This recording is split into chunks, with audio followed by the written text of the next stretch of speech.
Hey, welcome to Zach's Tech Turf and my new series, Gaming on Sunday Morning, which is where I'm going to be checking out a new game every single Sunday morning for you guys, and I highly encourage you guys to check this game out with me and even jump into the game if you want.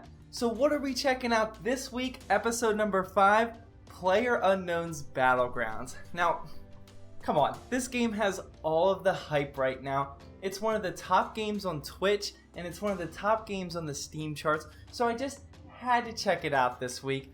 This week, while I check this game out for you guys, I'm going to be sipping on some Seattle's best coffee. I've actually never tried this before, so make sure you guys let me know in the comment section what you're sipping on, and I'll also let you know what I think of this. I'm a big coffee guy, as you guys probably know, so I'm excited to try this one out. So, what is PLAYERUNKNOWN'S Battlegrounds? Well, it's a 100-person battle royale, fight till the death, fight till one person is standing type game. Now, personally, I've never been a huge fan of these types of games. I didn't even buy the H1Z1 King of the Kill. I'm not a big fan of Ark Survival of the Fittest. I'm just not a big fan of these types of games because they all have that same theme of you spend anywhere from 5 to 30 minutes building up your character, looting guns or looting weapons, whatever type of game it is, and then it could all just go to complete waste from a BS kill, to be honest. So I'm not a big fan of it, so I'm definitely keeping an open mind for this game because I know a ton of you guys are watching this, and I know a ton of you guys are interested in this game. So real quickly before we move on, last week on episode number 4, I checked out Albion Online. Albion Online is a sandbox MMORPG top-down style, like basically an updated RuneScape. And I've actually been playing that game even this week when I was supposed to be reviewing this game. So if I suck at this game, which I'm going to jump into a game here in just a second, you'll know why. I'm still playing Albion Online. This game I'll probably still be playing in the future. I'll tell you why as I move on through this review. But first, before I actually jump into a game and you can see how bad I am at this, let's take a look at the Steam store page. So here on the Steam store page, you can see, let me maximize this, you can see that the overall user reviews is mostly positive with 13,000 reviews, which is crazy because you guys know I pick games for this Gaming on a Sunday Morning series based off of how many reviews it gets, because that kind of shows how popular it is. And this got 13,000 reviews and it came out on March 23rd, which is what? Less than 3 weeks ago. So that's crazy. A ton of people love this game. If we just scroll through the reviews here, I mean, a lot of these are positive. Actually, all of them but one were positive for right here. And real quickly, I want to show you the system requirements.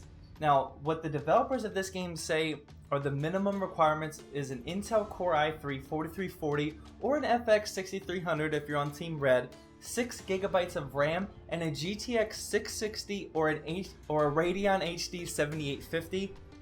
I'm pretty sure these are wrong. Yeah, these might be minimum, very, very minimum. This game is not optimized at all, and I actually made an entire benchmarking video for this. I highly encourage you guys to check it out. I'll put it on the card right there, and it's basically me benchmarking this game with a $50, a $100, and a $150 graphics card, all budget graphics cards, so I highly encourage you to check that out. So, like I said, it's not optimized, it's really hard to run. Right now I'm running it on a GTX 980, and I'm only running it in 1080p right now because it's just not that great.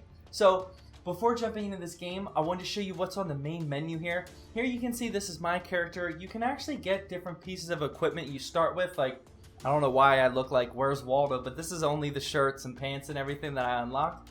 You get currency for at the end of every game, which you can see up here. I have 324.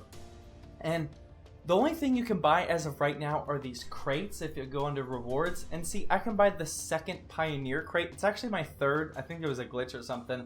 But it costs 1,400. This actually will take a lot of games to get. And it's just not that advanced. This game is only in Steam Early Access, which I should have told you earlier. So you can't select what you get. You only buy these crates. You only have one to choose from. And I got one shirt, this Where's Waldo shirt in my first crate, and I got these blue pants, I think, in the second crate. So There's not a lot of replay value in terms of progressing with currency and whatnot, but I just thought I should show you that. The real cool thing I like about this, though, on the main screen is you can look at your statistics. Now, these are going to be really bad for me, but it shows you that I played 22 rounds of solo play. I won 0 of them. Does it show me what my top? I'm pretty sure I got 18th place one time. But it's really cool because it shows you like your kill-death ratio. The most kills I've ever had in one game is 2. So don't take my opinion on the competitive side of this game too heavy, because I'm not that good at this game. I only have 1 headshot. That's awful. My longest kill is 22 meters. But I really like how it breaks it down like this, and you can look at your statistics for the 3 different game modes, which are solo, duo, and squad, which is really cool. Squad is teams of up to 4, duos obviously teams of 2, and then solo you can't join with a party. I really like that because I'm mostly a solo player when it comes to gaming. But I've been watching a lot of people on Twitch, including Summit1G, which I will talk about Summit later on in this video if I remember. I have something to say about that. But so watching him play with like 3 of his buddies, or he actually does a lot of duo games, but it's really cool to see the team coordination and whatnot. That's just not my style. But we're loaded into a game here. You're gonna see that it does take a little bit longer to load than most games. I am, like I said, running a GTX 980. I have an i7 4790K, which is an i7 4 gigahertz processor. It's actually overclocked to 4.4 gigahertz. So this takes a little while to run. I think the big thing here, which I didn't get a chance to try out, is right now this game is loaded on a hard disk drive. If I loaded this on an SSD, it would be way faster, I think. If you have the opportunity to, I would highly recommend installing this game on an SSD. So here we are.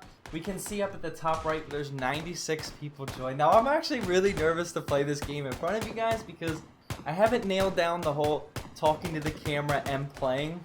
I talk a lot with my hands, as you can see. So I'm not good at controlling the mouse and keyboard while I talk. So we're just going to see how this game rolls. If I die, then I'll just continue to talk in the main menu. Hopefully this game doesn't go too long. I don't want to make this video more than like 20 minutes or so.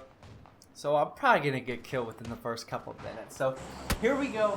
We're jumping into the beginning parts of the game. And here you can see that we're in a C-130. If I go to first person view, the game is normally, I have no idea why there's fire. The game is normally in third person. You can go first person. And then if you open up your map here, you can see the plane down here, and then you choose where you parachute out. So a big thing that I don't jump at the beginning. There's going to be a lot of people jumping here at the military base, and you can also set markers on the map, which is really cool.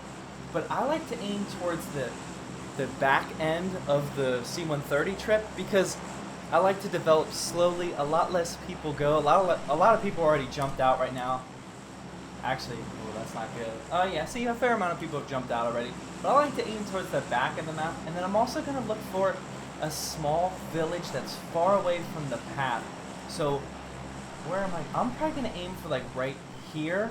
So I'm about to jump out right there, and then I'm going to aim east, and you control how fast you go down. You control when your parachute shoots out. I don't release it till the very end.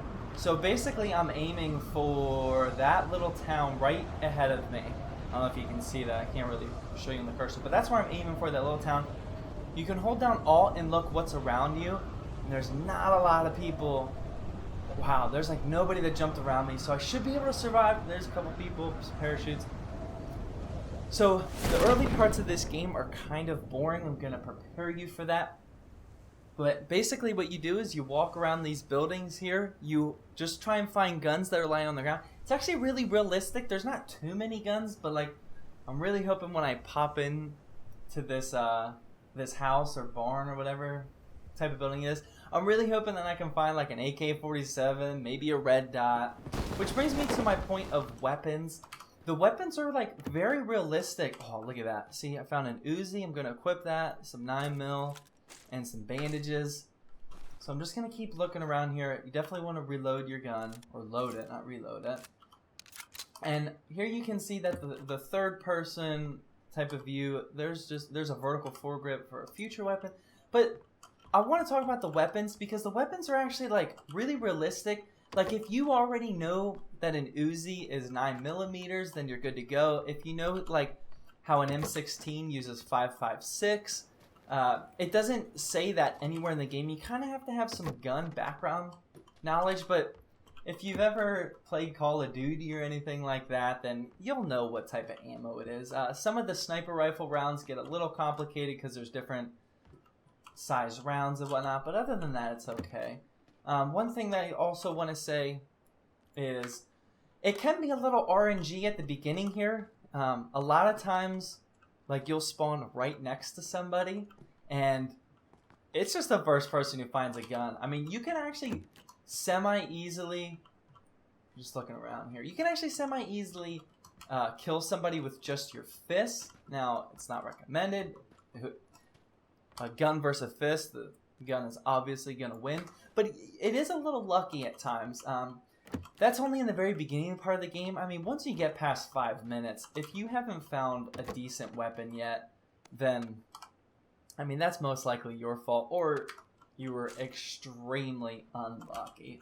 So, one of the things that you got to keep aware of here is you can see the gauge. I don't know if you can see it on the screen, but where on the right above the minimap on the right-hand side, you can see that I'm running towards the white zone.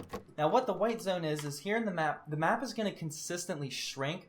So I have 5 minutes from whenever I land to get into this white zone, because the zone is going to constantly keep getting smaller and smaller. That way, as there's less and less people alive, the map gets smaller, basically. Oh, that's almost up.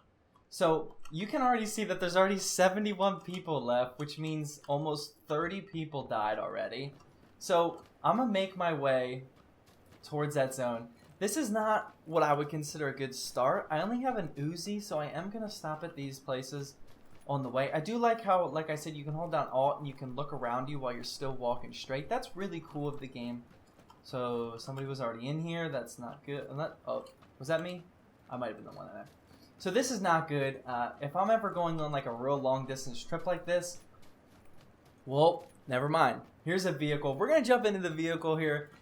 Vehicles are very risky, especially with solo play. The big thing I don't like about vehicles is you can hear them from a while, like a far distance away. So it kind of gives up your location. So I'm going to try and take like some off-roads here and just see how lucky we get.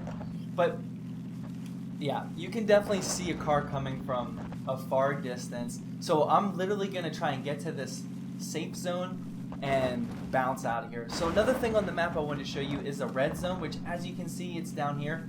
The red zones are constantly spawning like every 30 seconds or so, and they're shooting bombs just from the sky, and if you get hit, you're dead. So you definitely want to find some cover and get out of the red zone if possible.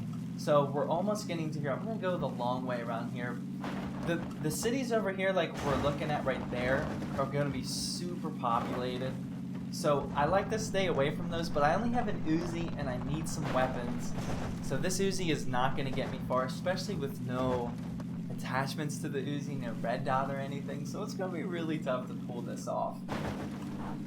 So as you can see, I just heard. The big thing about this game that I want to talk about as well is the audio. Alright, so I'm in the safe zone here. I'm going to get out because I just hate... Oh, I hear someone shooting at me actually. A big thing I want to talk about this game is audio.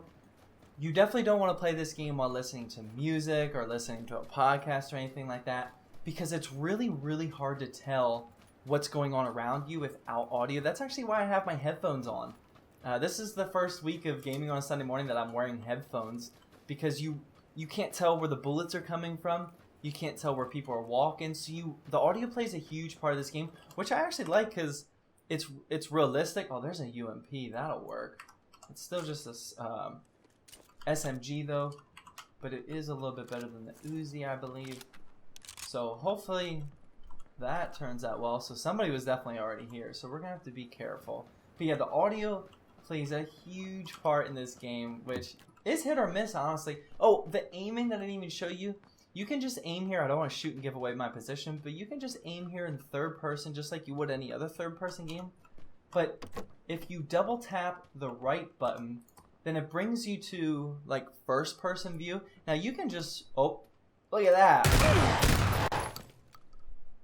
Wow. See, that's why I'm not a streamer yet, because that scared the crap out of me.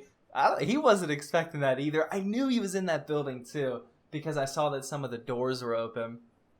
But that's how easy it is to waste your time. That took, I don't think it shows the time here, but that took about 10 minutes. It actually ended perfectly. This video's been 15 minutes. So I want to start to wrap this up. But I think I showed you guys, I'm looking at my list here, everything that I did want to show you about the shrinking zones, the red zones, the RNG, the guns are realistic. That was the aiming that I was showing you about. You can turn on first person mode, but I definitely wouldn't recommend first person mode until they implement the feature that they've already announced is coming, which is first person only. I'm actually going to take these off now because I'm not playing. But I really like the idea of first person hardcore mode, which everyone has to stay in first person mode. I'm not a big fan of the whole third person mode because you can crouch and then still look over like a pillar, or not a pillar, a ledge or something like that. So it's not really realistic as I want it to be. And some people are really good at manipulating their character position and they know the map really well and stuff like that. So I'm not a big fan of that. One thing that I really, really wish that they would implement into this game, and keep in mind, it is Steam Early Access, so there's a ton of features coming very early into the game, like 3 weeks. But I really want a kill cam. Now that where I just got killed there, that was completely my fault. Like, I'm not good at talking to the camera and playing the game, like I said a couple times now. But I really want a kill cam because there's been some games, I actually got 55th place, that's pretty good. Anyway, there's been some games where I spent like 30 minutes in the game. I got all these cool guns. I got all this cool armor, like up to level 3 armor, which is the highest. You saw in this game that I did pick up like a backpack and a police vest and a motorcycle helmet, which are all level 1. But spent all this time and then I die from a headshot and I don't even know where the headshot came from. So I guess some people kind of like that because it doesn't reveal camping positions, and camping has a huge part in this game, obviously. I actually got a few kills by camping under some overturned cars, which you're just walking by, you see a car, you don't look for somebody. But I really wish they had a kill cam. I would much rather look at how I died every time. That way I can learn from it, figure out where the good hiding positions are, and stuff like that, and determine if the kill was worthwhile or not. I'm not taking anything away from that kill. He definitely got me. I was actually firing in single round shots at a time when I should have been an auto or at least burst. I don't know which one the UMP has. Pretty sure it's full auto. But yeah, I kept it on single. I wasn't thinking, so that kill was legit. But I really wish that they implemented the kill cam. I talked about the audio. This game is very unforgiving. I see why a bunch of people are addicted to this game because it builds up so much tension. That game only lasted like 5 minutes, but after 15 minutes or 20 minutes of not seeing anybody and you just see someone walk past yourself, your heart gets pounding, and I get addicted to it too. I don't even like this type of game that much, but I get addicted to it and I immediately want to jump into the next game after I die, which I'm going to do after I record this video for you guys. So I encourage you guys to check this game out. I understand why it has a lot of fun. The one thing I wanted to say about Summit, I'm a huge Summit 1G on Twitch fan. He always has like 30,000 viewers. Everybody loves him, other than like the haters, of course. But I feel like him as a person might be single-handedly overrating this game because, yeah, this game is dominating the Twitch charts, but next time you go to twitch.com or twitch.tv, look at how many viewers he has compared to the game. He usually has over like half the viewers of this game. So like yesterday, there were 50,000 people watching this game on Twitch, but he had like 35,000 of them or something. So he has a huge fan base, and he definitely has a huge play on the market of PC games. I feel like this game might be a little bit overrated, specifically because he's playing the game, which is obviously fine. I don't care what game he plays. He might be the reason why I know about this game, honestly. But I feel like the numbers aren't as accurate as they should be because this game is still in way early access. There's a lot to develop, and I feel like people aren't complaining enough about this game. So anyway, that's just my opinion. I feel like it's a little overrated, but I'm definitely going to be coming back to this game because I can't wait for a kill cam if they do it. I can't wait for the first person hardcore. I can't wait just for more maps, more overall content to make this very basic of a game awesome. I think they're on a great track. like I said, I'm definitely going to be jumping in the future. Make sure you guys let me know in the comment section if you're playing this. Maybe we can jump into a duo or even a squad battle. I would love to try this game with you guys. But yeah, that's why I think it's popular, because of popular streamers like Summit. Shout out to Summit, by the way, if you don't follow him. He's a good guy. And so that, I told you what I'm looking forward to. Before I wrap this up, I wanted to give a huge shout out to Ranked Esports for sending over some gaming clothes. You might be as confused as I am. I'm probably the worst player in the entire world to get sponsored by an esport clothing company. Now, they didn't sponsor me to go to esport tournaments or anything. They just sponsored me because of my YouTube channel. So show them some love. Go to their website. It'll be the second link down in the description. So check them out. They have a lot of cool sweatshirts like this. They have hats, they have shirts and stuff like that. So go check them out. The first link in the description is going to be my full written review of this game. Now, that link will take you to my Gaming on a Sunday Morning website that I highly encourage you to check out. I write all these games I talk about in full written form. That way, if you don't want to watch my terrible gameplay, you can just go check that out on Sunday morning as well.